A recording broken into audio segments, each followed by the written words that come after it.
Hello दोस्तों, कैसे हैं आप सब? आशा करता हूँ आप सभी अच्छे होंगे। तो चलिए शुरू करते हैं आज का नया वीडियो और देखते हैं आज के सवाल।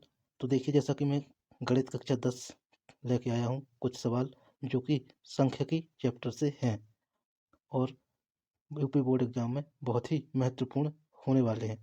तो आशा करता हूँ कि आप सभी अच्छे से इनको सीखेंगे और देखेंगे। तो चलिए आज शुरुआत करते हैं पहला सवाल से। पहला सवाल क्या कह रहा है? कह रहा कि आंकड़े दिए हुए हैं, इनका बहुलक बताना है कितना है। तो आपने बहुलक सीखा होगा कहीं ना कहीं किसी न किसी टीचर से या अपने शिक्षक से। तो बहुलक बताना है। अगर आपको नहीं आता है बहुलक निकालना तो चलिए मैं बता देता हूँ कैसे निकाला जाता है। तो इसमें बहुलक निकालने का क्या होता है, जिस शब्द की या जिस अंक की, जो अंक आंकड़े दिए हुए हैं, जिसकी आवृत्ति सबसे अधिक बार होती है उसी को बहुलक कहते हैं। इसको अंग्रेजी में मोड भी बोला जाता है। तो चलिए देखते हैं। इसको बहुलक को निकालने के लिए सर्वप्रथम हमें क्या करना होता है, जो आंकड़े दिए होते हैं उनको आरोही क्रम में लिख लिया जाता है। आरोही क्रम में लिखने के पश्चात देखा जाता है किस अंक की आवृत्ति सर्वाधिक बार हुई है। जिस अंक की आवृत्ति सर्वाधिक बार होती है उसी को हम बहुलक कह देते हैं। तो सर्वप्रथम हम देखते हैं कि ये आरोही क्रम में है या नहीं है।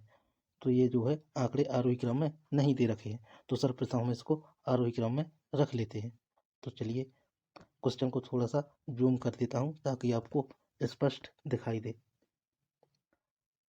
तो क्या लिखा हुआ है क्वेश्चन, चलिए देख लेते हैं। अब आपको आंकड़े दिखाई दे रहे होंगे, जो स्पष्ट रूप से दिखाई दे रहे होंगे। तो हम क्या करते हैं, आंकड़ों को आरोही क्रम में लिख लेते हैं। तो क्या दिया हुआ है, सबसे छोटा जो दिया हुआ है वो 4 दिया हुआ है, तो 4 लिख लेते हैं। इसके पश्चात 5 लिखा हुआ है, 5 लिख लेते हैं।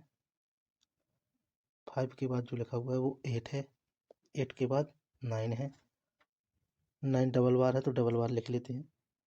इसके पश्चात 11 दिया हुआ है, 11 के पश्चात आपका 13 दिया हुआ है, 13 के पश्चात 14 दिया हुआ है। तो इसमें हमने इसको आरोही क्रम में लिख लिया है। अब देखना है कि हमारी किस अंक की आवृत्ति सबसे अधिक बार हुई है। तो चलिए देख लेते हैं। हमारा 4 एक बार ही आया है, 5 भी एक बार आया है, 8 भी एक बार आया है, एंड 11 भी एक ही बार आया है, और 13 भी एक बार आया है, 14 भी एक ही बार आया है। मात्र 9 ऐसा अंक है जो डबल बार आया है। तो जो डबल बार आया है या सर्वाधिक आया है वही हमारा उत्तर हो जाएगा। तो हमारा आंसर क्या हो जाएगा, 9 हो जाएगा, जो कि हमारा ऑप्शन 2 में दिया हुआ है, जो कि आंसर लिखा हुआ है बी। तो हमारा आंसर क्या हो जाएगा, बी। तो इसी प्रकार से आशा करता हूँ कि आपको ये क्वेश्चन समझ में आया होगा। इसी प्रकार से ठीक दूसरा क्वेश्चन दिया हुआ है जो कि आपको सेम करना है, होमवर्क के रूप में देता हूँ आपको।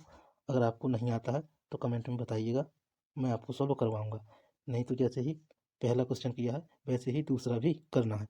चलिए देख लेते हैं अगला क्वेश्चन। हमारा जो है थर्ड क्वेश्चन किसी कारणवश नहीं शो हो रहा है। तो चलिए देख लेते हैं फोर्थ नंबर का क्वेश्चन। और क्या दिया हुआ है फोर्थ नंबर पे, हमारा फोर्थ नंबर पर दिया हुआ है कि आंकड़े जो दिए गए हैं, थोड़ा सा जूम कर दे रहा हूँ आपको स्पष्ट दिखाई दे जाएगा। तो फोर्थ नंबर पे हमारा दिया हुआ है जो आंकड़े 130313 का बहुलक होगा। तो हमें इसका बहुलक बताना है। तो जिस प्रकार से हमने पहला क्वेश्चन किया था उसी प्रकार से फोर्थ नंबर का भी है। तो ये भी आपको होमवर्क में करना है। मैं होमवर्क में इसलिए दे रहा हूँ ताकि आपका प्रैक्टिस हो सके। अगर आपको नहीं आता है या कोई प्रॉब्लम है तो आप कमेंट में बेझिझक पूछ भी सकते हैं। तो चलिए करते हैं अगला क्वेश्चन जो कि नंबर 5 का है। नंबर 5 में जो है लास्ट क्वेश्चन है इस वीडियो का और बहुत ही महत्वपूर्ण क्वेश्चन है। तो चलिए देख लेते हैं।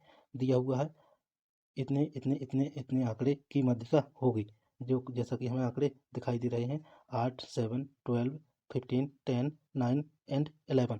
कह रहा है इसकी माध्यिका क्या होगी। तो आशा करता हूँ कि आपको माध्यिका निकालना आती होगी। अगर नहीं आती है तो चलिए बता रहा हूँ किस प्रकार से निकालते हैं। माध्यिका निकालने के लिए क्या करना होता है, इसमें 2 सूत्र होते हैं। पहला तो होता है n बराबर, यदि हमारा सम आ जाए तो उसके लिए अलग होता है। और अगर n बराबर दूसरा होता है कि विषम आंकड़े आ जाए तो उसके लिए अलग सूत्र होता है।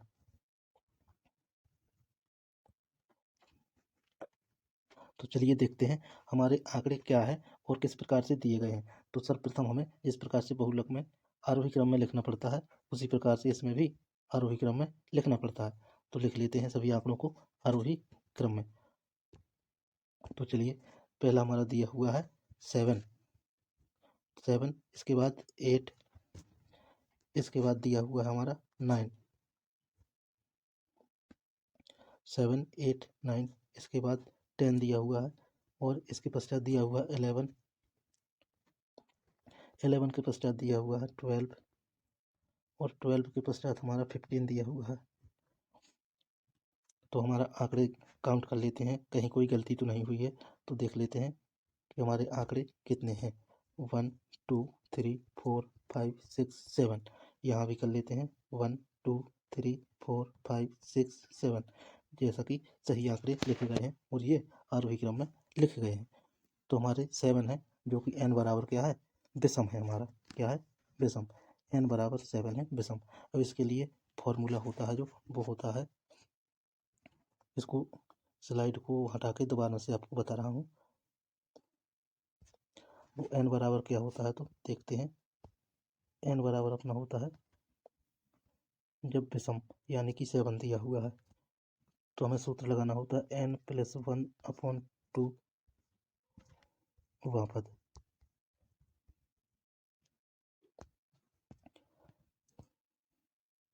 तो क्या लगाते हैं दोस्तों, n बराबर अगर विषम है 7, तो हम लगाते हैं n+1/2 का पद। इतना लिख लेते हैं। इसके बाद हमारा n की जगह 7 आएगा और बटे 2 आएगा, +1 आएगा। इसके बाद इतना जोड़ने के बाद हो जाएगा 8/2, इसमें डिवाइड कर देंगे तो क्या आ जाएगा, 4, यानी कि हमारा 4। ये आंसर नहीं है। हमारा आंसर क्या होता है, वो काउंट करना पड़ता है, जो हमने आरोही क्रम में आंकड़े लिखे हुए थे। तो क्या लिखा हुआ था वो लिख लेते हैं एक बार। 7 8 9 10 11 12 15 1 2 3 4 5 6 7, ये आंकड़े दिए हुए थे। तो हमारा 4 नंबर का जो आंकड़ा होगा वो क्या होगा, वही आंसर होगा। तो काउंट करते हैं 1 2 3 4। तो हमारा 10 नंबर, जो 10 अंक है, वो हमारा आंसर होगा, जैसा कि इसमें ऑप्शन ये दिखाई भी दे रहा है। तो हमारा आंसर ए हो जाएगा। तो आशा करता हूँ कि आपको मध्यिका निकालना आ गई होगी। तो अगले वीडियो हम सीखते हैं कि जब आंकड़े सम दिए हों तो किस प्रकार से मध्यिका निकालते हैं, और इसके और भी महत्वपूर्ण क्वेश्चन जो यूपी बोर्ड में अति महत्वपूर्ण है और आपको नंबर दिलाने में अति महत्वपूर्ण सहभागिता निभाएंगे। तो अभी करते हैं वीडियो को समाप्त। अगर वीडियो अच्छा लगा हो तो वीडियो को लाइक, सब्सक्राइब और कमेंट जरूर करें। चलिए, धन्यवाद, नमस्कार।